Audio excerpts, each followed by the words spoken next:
Your spiritual father is Apostle Arome. Yes. He's a Nigerian. Yes. He's a non-Cameroonian. Yeah. And at this point, you are encouraging Cameroonians to want to look within, build from within. Yeah. What is it in Apostle Arome that you can find in Apostle Pierre? If we have a preacher that is coming from a place like Nigeria, or music minister that is coming from Nigeria to the country, without a lot of efforts and publicity, that program is going to be jam-packed. But the moment that particular program is organized by a Cameroonian or has no guest who is a foreigner, we see a very timid outpour. Yeah. What is the problem? We have a generation that has been entertained and has not been trained in the ways of the Lord. It's very difficult now to find a Cameroonian Christian that listens to God and that really wants to hear God. They follow hypes, trends, algorithms. And the fact that we have magnified those who come from outside more than those that we have in the house, we have pointed them to who they should follow. We have not pointed them to those in the house that they should listen to. I listened to somebody once said, no, they're following who have grace to impact their life. That's nonsense. Because Cameroon ministers are heavily graced, mightily graced. I don't want to get into personal issues to share some things because I've done missions around the world. Last year, this period, April, May, I was in Europe. I did mission in Germany, France, and Switzerland. I can show you the videos and the testimonies. 95% of my audience were whites. So when we look at the impact that Cameroon ministers have, there is a cankerworm that must be erased from the minds of the people to always think that Nigerian ministers are superior or they bring something superior. No, this is kingdom. Cameroon have weaponized ministers, gifted people, but this issue of familiarity, it kills the church in Cameroon, and we really need to work on it. And supporting our local events is very important. I may not expose the text here, but a few days to our conference, Dr. Julius Esunge wrote me. He's a spiritual father of the person who held the P3 summit. And he wrote me. And in his words, he says, I appreciate so much when I see only the lineup of local ministers. He says, because every revival depends on the local community. And he said, from time to time, we can get help from outside, but we don't depend on help from outside. These are the words of a patriarch. Wow. And so, if we are talking this thing, it's not like we are trying to create a segregation. Yeah, a divide. A divide. No, it's a wake-up call. It's a wake-up call. We have so much to lead our people and to build the church in this nation. And still from time to time, we bring in others to join us, to witness the same things that we have been witnessing to the population. So at this point, Prophet, what exactly can be attributed to as the weakness? Is it the mindset of the Christians, or the problem comes of the frontliners of the gospel in the country? The frontliners have a lot to do, and the believers also have a lot to do. The spirit of familiarity must be dealt with. Jesus says a prophet is not honored in his hometown. But I believe that we can change that narrative because we see Nigerians honored in their own country. So the frontliners needs to work on ourselves and work on our meetings and strategize more.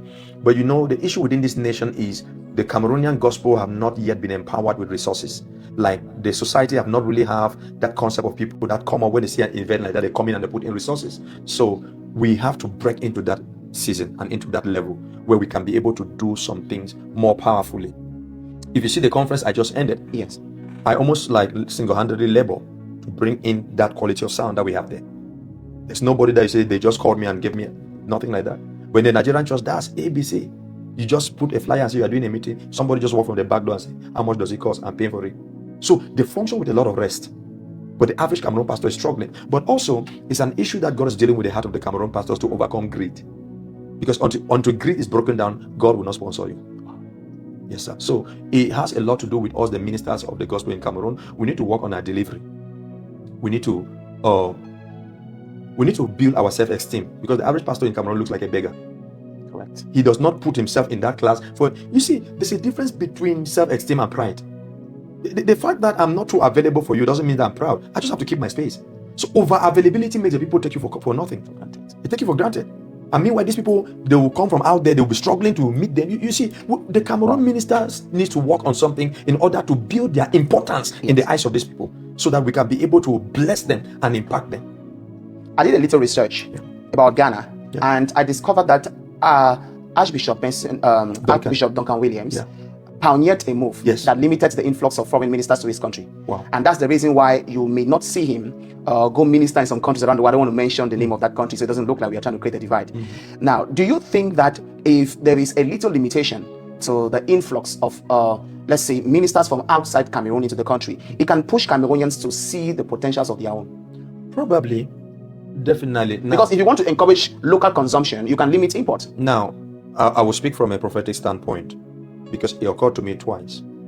I invited a guest, I think 2023, and while we're preparing for the meeting 2 weeks before then, the Lord said to me, I want you to speak, not him. So I canceled the appointment. Last year, the same thing. I invited a prominent person who's, in the media also busy.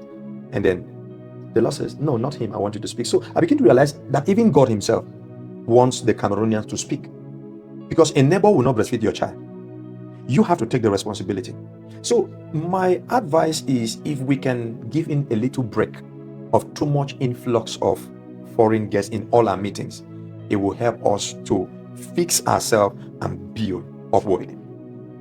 The second edition of the Sound of Many Waters conference is coming up in October. Okay. And our lineup is still Cameroonians. Wow. In all sets. Wow. Because we have to do this for at least, that one is just a burden God has blessed on our heart to do this at least for 2 years. Yes, sir. Before I'm going to bring in any guest from out of the country. Because there is something the church in Cameroon must wake up and realize their own. There is so much God has given us that we need to heal our land and build, and nobody will announce our revival. We must do that. So it's not a xenophobic thing we are trying to do, but this is a prophetic handwriting that is important for every Cameroon minister to listen. We must wake up from our laziness and give ourselves to prayer and to the ministry of the word until our profiting appears to all. By the grace of God, I believe today that there's no platform I will stand on and I'll have nothing to say to the people, because of the labor we are putting around the world. And we know the nations are waiting to hear the voice of Cameroonians. So we must wake up. This is the season. Your spiritual father is Apostle Arome. Yes. He's a Nigerian. Yes. He's a non-Cameroonian. Yeah. And at this point, you are encouraging Cameroonians to want to look within, build from within. Yeah. Will that not become a controversy, or will make people question the integrity of what you speak when they see that your own father is a non-Cameroonian? I'm accountable. At what point do you think a Cameroonian or the church in Cameroon can get to the, or the church in Cameroon can get to the point where it collaborates with foreigners? Or what can make a young minister say, okay, I have to search abroad? Yeah, I'm accountable to two fathers, to two leaders. The first is Apostle Arome, because I was divinely guided to him. And second is Apostle Pierre Ngangock, who is here in Cameroon. Yes. I am accountable to him. That's my father within Cameroon. Apostle Arome is a global father in the faith. All right. So I encourage Cameroon ministers, if you had the encounter like I had, to be able to relate with Apostle Arome because of my calling, you should also make sure that within your nation you have a trustworthy father that can testify about your walk with God, that you can be accountable to for what you do. We should stop chasing names far away that cannot hold us for the mistakes we make close by. Wow. That's the danger, because there are so many people. We'll have time another day to narrate how I met Apostle Arome, because it was not out of excitement. Yes. By the time God sent me to him, I had not watched his videos online. I was about to get there, because on my mind, I'm like, if Apostle Pierre is your father in the nation, and then you have to relate with Apostle Arome, what is it in Apostle Arome that you can find in Apostle Pierre? I was about to get that. That will become a puzzle for us to talk about another time. Yes. Because we have to create this balance for young Cameroon ministers to understand the perspective of who a father is, and how to relate with someone. Now you see what I had to do? I had to bring the two fathers that I'm accountable to together. I brought them together in our conference here. When I brought Apostle Arome, I put Apostle Pierre Ngangock as a speaker. When they spoke, they related. And then we programmed a meeting. By the grace of God, the meeting where Apostle Pierre Ngangock and Apostle Arome were discussing for Apostle Pierre Ngangock to go minister in Nigeria, I was present in the hotel with them in Limbe. We discussed that together. So the two of them, they have account of me. That's profound. They have account of me. So another day I'll explain how this came about, because before I came to meet Apostle Pierre, God took me to meet Apostle Arome at a time where I had not even listened to two of his podcasts. It was a strange meeting, a strange encounter with clear directions. And after I met him and I came back, then I began saying to myself and to my wife, I said, but we are relating with Apostle Arome by WhatsApp. What if internet doesn't work one day? Where do we go? So we began praying, Lord, within our nation, we need to also be fathered and have a father. And that's when God led us to Apostle Pierre. I took my wife, we went to meet Apostle Pierre and the wife, and we discussed. We said, this is our burden. We are here and we need to keep learning and being accountable and being shepherd. So to see that we are in line with what God wants to do within our nation. Wow. So we are not just depending on somebody that is out there, where if there's network problem, we may not hear from him again.